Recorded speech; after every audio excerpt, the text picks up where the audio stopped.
Hello there! In this video, we're going to be talking about the Conjurer class. As you can see already here, my early level Conjurer here is melee oriented, but I'd mostly advise you for this class to be a pure mage, kind of. It's better to go mage, although you can go melee as well, like me, but the build will be slightly different.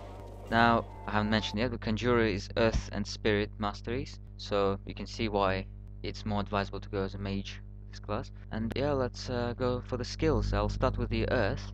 Let's start with the Earth enchantment. That will be one of the first skills you'll pick up, no doubt. Earth enchantment is good because it gives fire attribute to your attacks, so it's very helpful. Got a couple 1-point wonders, Stone Form and the Fire Shield. Stone Form, good panic button, and the Fire Shield actually is good against your against physical damage. But if you put 1 point there, it gives 15% resistance to physical damage. But it's actually not that good against fire because it absorbs fire damage and then disappears.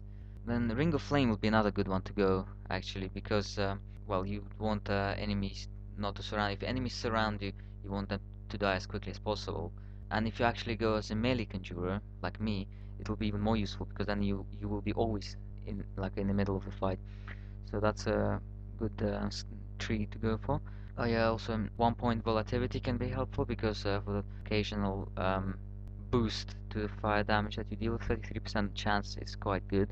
On the right hand side we've got the offensive spells, Earth, and as I always say, Flame Surge is really not worth it. It's one of the weakest skills in the game, so you might pick it up early on, actually, as my character has it right now because she's in the early levels. But you would probably should abandon it a bit late into the game and pick up something better. Volcanic Orb is actually quite good, and Eruption is quite good as well. I would advise you to go for one of them at least. Eruption takes up less points, so it's probably a better one to go for. But you can go for both if you want. It'll just give you more spells at your arsenal to, kill enemies with. Also the pets. With Conjurer you actually have two really good pets actually. Core Dweller in the Earth and Lich King in the Spirit. And you might want to pick up at least one of them. But I noticed with the points here, you actually might be able to get both of them. Like if you see here, I've got the estimated level 68, which is not too bad. You can just about probably max out both pet trees and just enough skill points to max them both out. So that's good. I mean, providing with the Core Dweller, you only put 1 point in Wildfire because yeah, you don't need any more points in that. But all the others you max. Now I'll show you the Spirit. As I mentioned, Lich King. See, I've maxed him as well. Apart from the Arcane Blast, as I always say, it's not really worth going for that skill because he's got better skills already, and you don't want him to be casting that when he could be casting something better. Plus, he's quite a skill point hungry tree as well, so got quite a lot of points invested in there. Okay, so some other skills in Spirit. Death Chill Aura is quite good.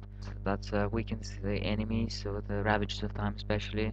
And once again, if you're doing a melee conjurer like me, then that will be even better. Very useful to have this aura because actually together with the flaming ring, you actually can make really weaken the enemies which surrounding you. Death Chill Aura and flaming ring together, quite a good combination. Right, other points in Spirit. I got Dark Covenant, good for energy regeneration, and with the Unearthly Power, got like a nice buff.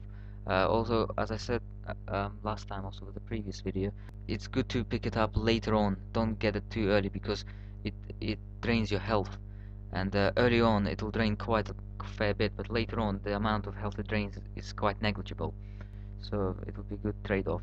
And 1 point wonders, you got Vision of Death, you got Spirit Ward and Spirit Bane, which is against the undead, and they are quite a common enemy, so it's good to have 1 point in that.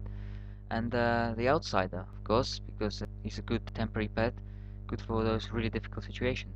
So yeah, that's Conjurer advice. Oh yeah, and before I forget, if you are going for a melee Conjurer, back with the Earth Mastery, you might want to pick up Brimstone skill in the Earth Enchantment because Brimstone increases your physical damage output. So if you are a melee Conjurer, you'd want to increase your physical, but if you're a mage, then you can forget about that skill. And yeah, I'll just quickly mention the stats as well, since you're most likely to go pure mage with the Conjurer. Just points in intelligence is all you need really, and maybe a few points in energy if you're running out too fast. If you're going melee Conjurer, then once again, intelligence will be something you spend the most points in, but you might want to put a few in strength and a tiny bit in dexterity. So a good ratio actually for a build like that is 2 in strength, every 2 points in strength, equals to every 4 points in intelligence, and every 1 point in dexterity. So it's like 2 to 4 to 1. Right? So that's a good ratio for if you're going as a melee. If you're a mage, like I said, just intelligence and a bit of energy, and that's it.